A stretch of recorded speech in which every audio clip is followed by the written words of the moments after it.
Papatakas na sana ang riding in tandem ng mga suspect sa pang-hold up sa Valenzuela nang mapadpad sila sa isang dead end. Narito ang report ni Athena Imperial.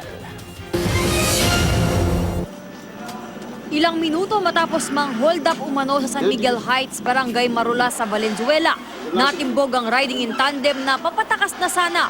Hindi kasi alam ng mga suspect, dead end ang dinaanan nilang eskinita. Nakuha sa mga suspect na sina Raymond Baetyong at James Cunana ng isang revolver, 3 bala, isang improvised ice pick at ang kananakaw lang na cellphone. Tumangging humarap sa kamera ang may-ari ng ninakaw na cellphone. Pero ayon sa salaysay nito sa pulisya, nagte-text daw siya sa kalsada alas 8 kagabi nang bigla siyang tutukan ng ice pick ng isang lalaki.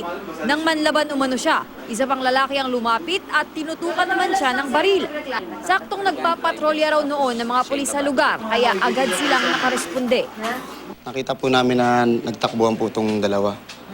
Na agad po namin pinuntahan sa may iskinita, agad doon namin sila pong nahuli.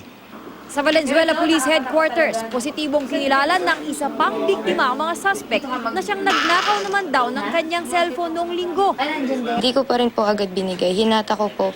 Nung inambahan niya na po kung sasaksakin niya na po ako, doon ko na po binitawan yung cellphone ko po. Inamin naman ng mga suspect ang ginawang krimen. Pero hindi raw sila nang hold up, nang snatch lang daw. Inisnatchan lang po. Siya po yung nakablot.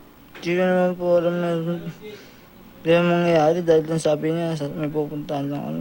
Inaalam pa ng pulisya kung kanino ang ginamit na motorsiklo ng mga suspect. Ipina-drug test din sina Baetyong at Cunanan. Naharap sa kasong robbery hold-up, illegal possession of firearms and bladed weapons at paglabag sa Omnibus Election Code ang mga salarin. Payo ng mga otoridad, iwasang ilabas o gumamit ng cellphone sa pampublikong lugar. Para sa unang balita, Athena Imperial, reporting.